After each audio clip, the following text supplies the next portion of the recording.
Welcome to the Agarwal editorials. Happy Holi everyone. Today the first topic that we are going to discuss is India's choice between progress and parochialism.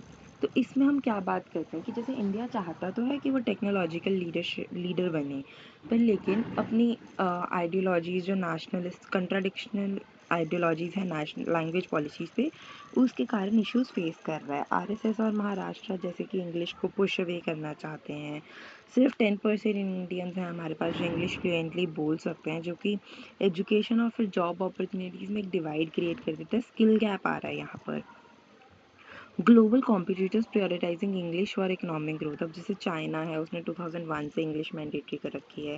South Korea, उसमें 25% of college entrance exam जो है वो English पे होता है, जो कि hi tech industries के लिए क्रूशियल है। वियतनाम, उसने $1.4 बिलियन इसीलिए इन्वेस्ट किया टू इंश्योर कि 70% जो ग्रेजुएट्स हैं या सिविल सर्वेंट और सारे सिविल सर्वेंट जो हैं वो इंग्लिश में प्रोफिशिएंट हो।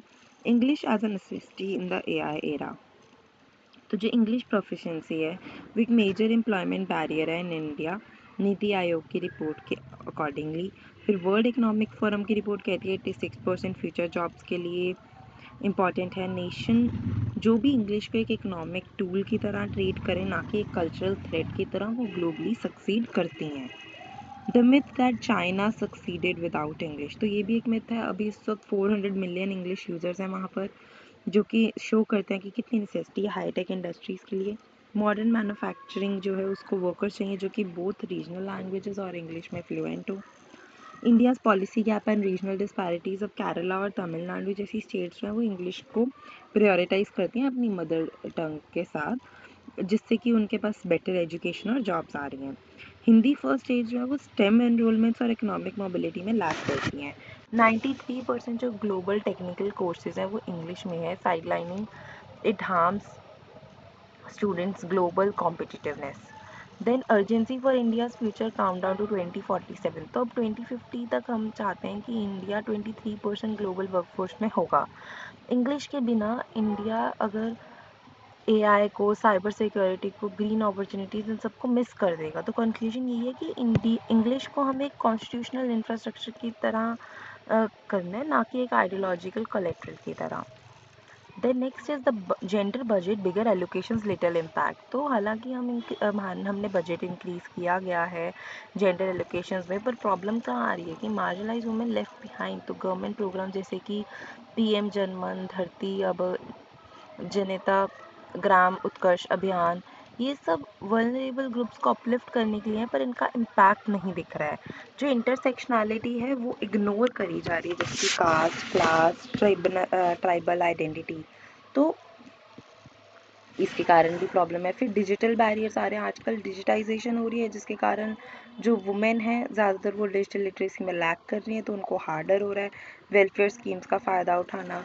तो डिजिटल प्रोग्राम्स में इन्वेस्टमेंट अगर इन्वेस्ट कर रहे हो तो उसकी डिजिटल लिटरेसी में भी इन्वेस्ट करना ज़रूरी है। Outdated data and lack of gender specific allocation.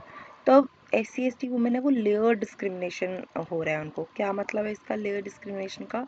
कि वुमेन के तौर पे भी उनको डिस्क्रिमिनेट किया जा रहा है, और SC ST के कारण भी।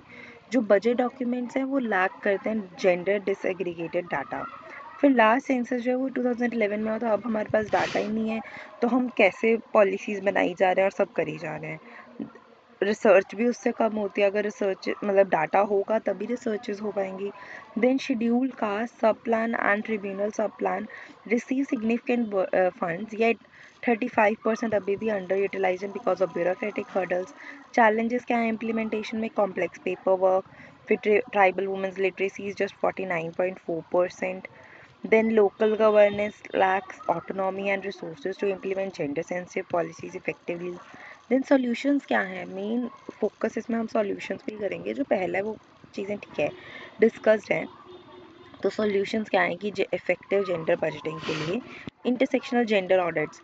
तो हम असेस करें caste, class, tribunal factors budget planning से पहले। कम्युनिटी लेड पार्टिसिपेशन करें वुमेन, जैसे कि स्पेशली SC ST ग्रुप जो है वो इन्वॉल्व होने चाहिए स्कीम प्लानिंग में, मॉनिटरिंग में। Strengthening local institutes, empower panchayat and curb the influence of sarpanch husbands.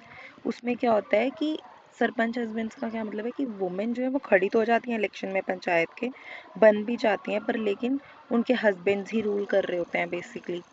फिर transparent monitoring system, create a gender budget tracking portal to improve accountability, learning from best practices. Kerala's Kudumshri mission has shown the community-led initiatives.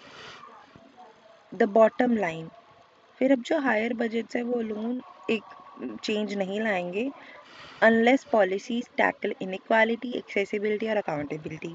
फिर caste, class, gender, digital divide को address करे बिना हम हमारे gender budgets fail ही करते रहेंगे।